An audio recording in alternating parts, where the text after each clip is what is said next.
se demandait ce que pouvait signifier une telle salutation. L'ange lui dit, « Ne crains point, Marie, car tu as trouvé grâce devant Dieu. »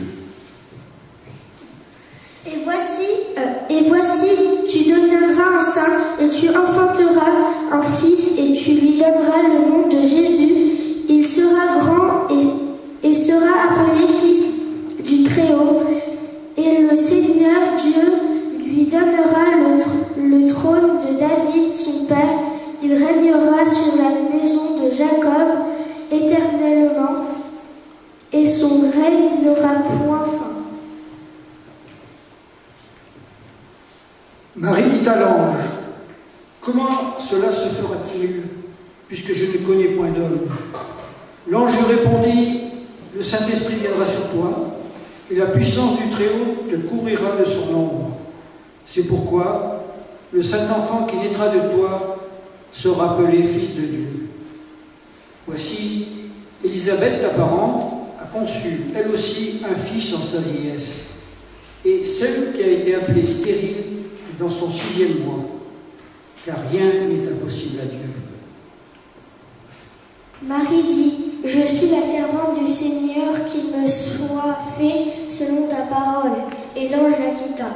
Le temps où Élisabeth devait accoucher arriva et elle enfanta un fils.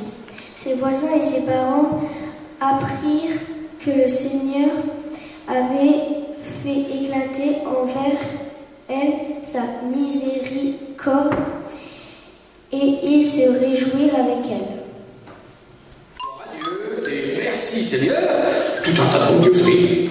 C'est pas leur genre pourtant. Oh, ils ont des chansons plus païennes d'habitude, mais... Non mais dis-moi, ça tient pas debout leur histoire. Ils ont abandonné le troupeau, pourquoi? Enfin, ils n'ont pas tout abandonné, mais ils sont partis en ville.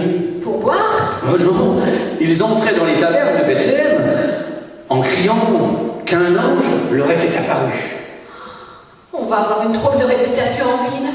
Nos bergers sont des si illuminés. On ne les paye pas pour ça. Et ils ont entraîné des gens jusqu'à l'étable. Notre étable? Ouais, non, encore heureux. L'étable désaffectée au bout du chemin. Ils avaient su par l'ange qu'un enfant était né là. Un enfant? Mais quel genre d'enfant? Oh, un enfant, un bébé. Comment tu veux appeler ça autrement? Un enfant normal ou bien un gosse de vagabond? Est-ce que je sais, ouais. Enfin, bref, il y en avait un. Un comment? Tu m'embêtes, un petit. Il devait être mignon. Oh, c'est pas le problème. Mignon ou pas, nos bergers sont payés pour garder le troupeau, pas pour organiser des visites touristiques des étapes de la région. Mais cet enfant, qu'est-ce qu'il a de particulier?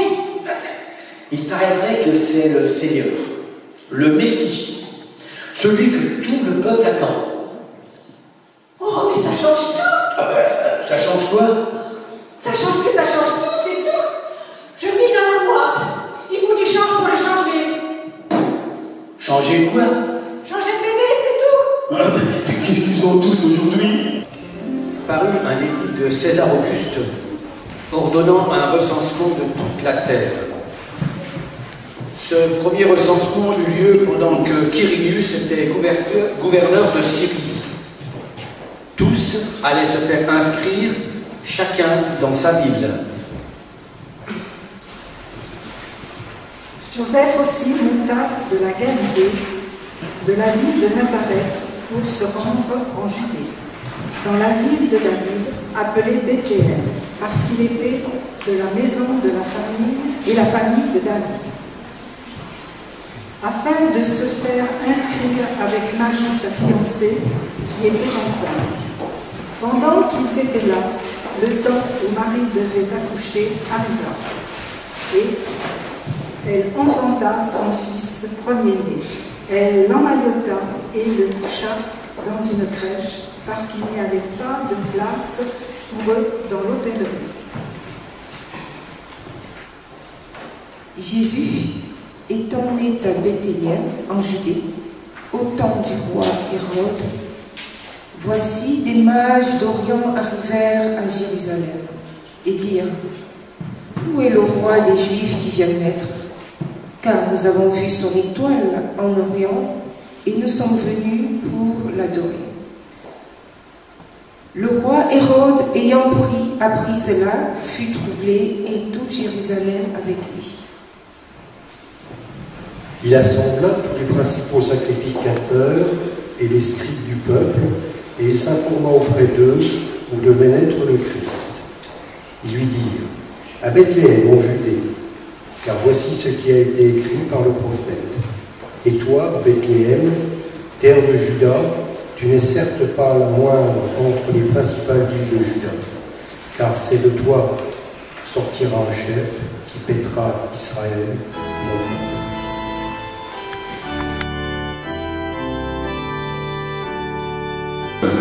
Juste une petite question, s'il vous plaît. C'est que je... Oh, ça ne sera pas long, hein? 1 minute à peine. Croyez-vous en Dieu? Eh bien... Il y a 6 réponses.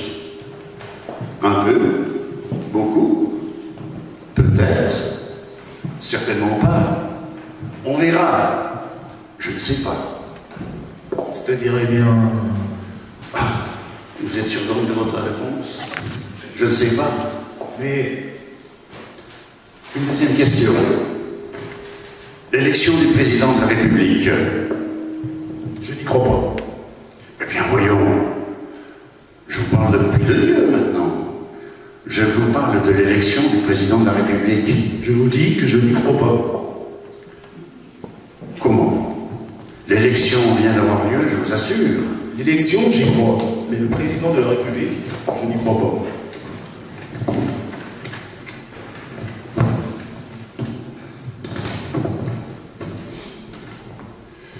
C'est vraiment absurde. Il est à Paris. On sait comment il est. On peut lui parler. Il peut nous parler. Moi, je ne lui ai jamais parlé et il ne m'a jamais rien dit.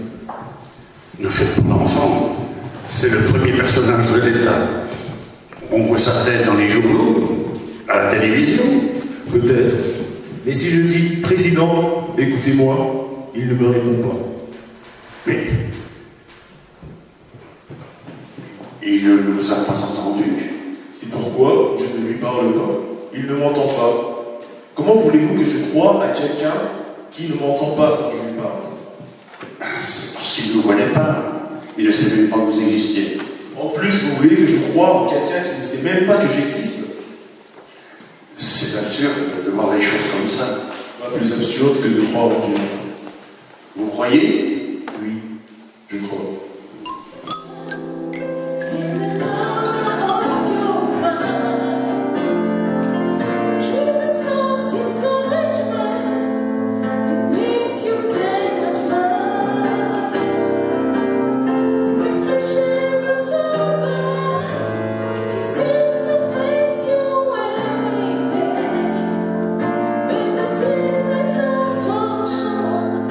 Jesus is the way.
Alors Hérode fit appeler en secret les mages et sentit soigneusement auprès d'eux depuis combien de temps l'étoile brillait.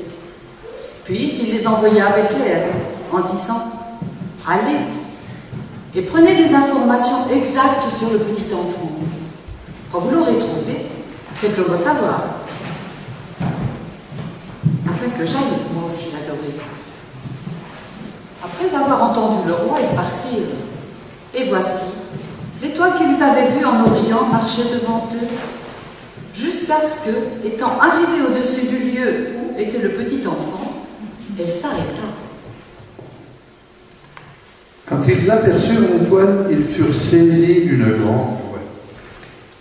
Ils entrèrent dans la maison, virent le petit enfant avec Marie, sa mère, se prosternèrent et l'adorèrent. Ils ouvrirent ensuite leur trésor et lui offrirent en présent de l'or, de l'encens et de la myrrhe.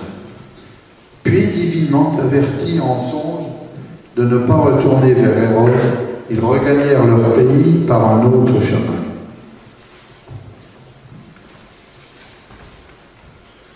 Lorsqu'ils furent partis, voici un ange du Seigneur apparut en songe à Joseph, et il dit : « Lève-toi, prends le petit enfant et sa mère, fuis en Égypte et reste-y jusqu'à ce que je te parle. » Car Hérode cherchait le petit enfant pour le faire périr.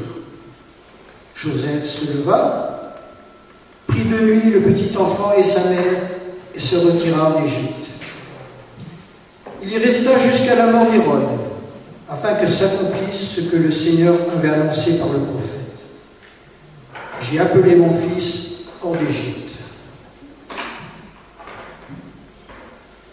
Alors Hérode, voyant qu'il avait été joué par les mages, se mit dans une grande colère, et il envoya tuer tous les enfants de 2 ans et au-dessous qui étaient à Bethléem et dans tout son territoire, selon la date dont il s'était soigneusement acquis auprès des mages.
Cette vente aux enchères, là aujourd'hui, vous propose des Bibles.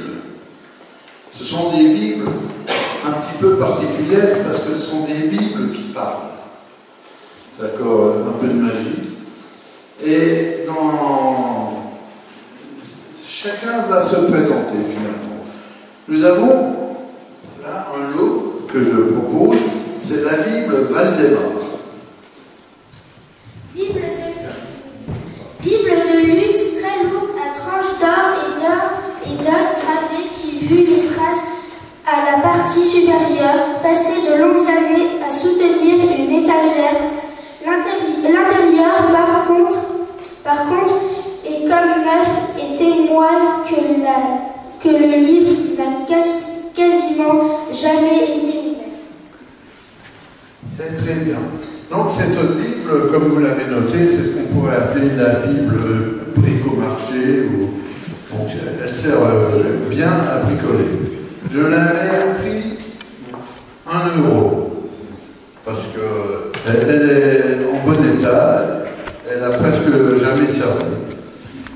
Il y a un deuxième lot, c'est la Bible Samuel, qui va se présenter elle-même. Bible souple et fine en peau de dromadaire, qui a l'avantage d'être étroite étant peu encombrante. Elle a préservé cette qualité en étant restée toute sa vie coincée sur une étagère entre un vieux livre scolaire de mathématiques et un roman de la bibliothèque rose. On a trouvé à l'intérieur, à la page 2, un emballage de bonbons carambar qui a laissé une légère trace marron sur le premier chapitre de la Genèse. À part ça, l'état est impeccable. Le livre n'ayant certainement jamais été lu. C'est une affaire, parce que s'il y a une petite tache de carambar, ça peut sembler avec un produit détachant du commerce. Donc ça, je la mettrai à prix 3 € pour démarrer. On verra les enchères plus tard. Ensuite, nous avons la Bible, je dirais, la Bible Gutenberg, appelée aussi Anne-Marie, qui va se présenter elle-même. Merci. Alors c'est une Bible à la couverture fatiguée, qui n'est vraiment pas à bon état.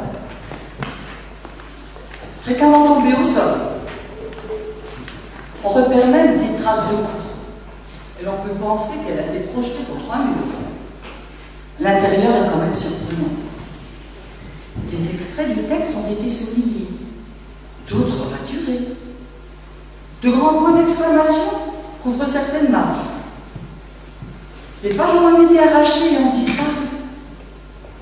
Le plus étonnant, ce sont d'autres pages que le possesseur, après les avoir arrachées, a tenté de recoller avec du ruban adhésif. C'est très bien, mais bon, si c'est du ruban adhésif de couleur, on ne va pas pouvoir lire grand-chose en dessous. Mais bon, vu l'état déplorable de cette Bible, je la mets à prix à 50 centimes. Et encore. Nous arrivons à la Bible numéro 4, qui n'est pas réellement une Bible, qui est un lot, un ensemble. Mais bon, Émilie. Lot de livres, une Bible superbe à la reliure magnifique en bois d'ébène et peau de serpent creuse à l'intérieur et contenant à la place du papier un luxueux nécessaire de toilette en cristal. Une autre Bible ayant appartenu à une personne très superstitieuse et remplie de trous d'épingles. Bon, assurément, ce ne sont pas des Bibles. Il y a d'un côté un casier à whisky, de l'autre côté, on dirait que c'est une Bible vaudou, je le sais. Heureusement, nous avons la Bible numéro 5. Alors là, Charles Aimé, présente-toi. Alors, c'est une Bible qui présente aussi une couverture en mauvais état, mais maintes fois rassurée. Elle n'a subi aucune violence et ne porte que des traces de doigts. Ces traces sont si nombreuses et à toutes les pages que le papier s'est trouvé par endroits. C'est troué par endroits. Le texte est devenu parfois totalement illisible et pourtant les traces de doigts prouvent que le professeur a continué de lire ces pages, là où peut-être n'avait-il plus besoin de lire et qu'il connaissait le texte par cœur. Il continuait à tourner les pages. C'est une excellente Bible. C'est une Bible qui a servi, qui a permis de véhiculer la foi. Et ma foi, même si elle est en très très bon état, je la mettrais bien en vente à partir de 2 €. Je ne sais pas ce que vous en pensez, ça les vaut. Puis pour finir aujourd'hui, parce que je n'ai que 6 lots, je vais vous présenter la Bible Prince, la Bible des rois. Pour terminer, une Bible neuve, solide et bien imprimée, offerte à la curiosité de qui la voudra et prête tout de même à être un cadeau du patron. Si c'est cadeau, c'est pas avec ça que je vais m'enrichir. Merci.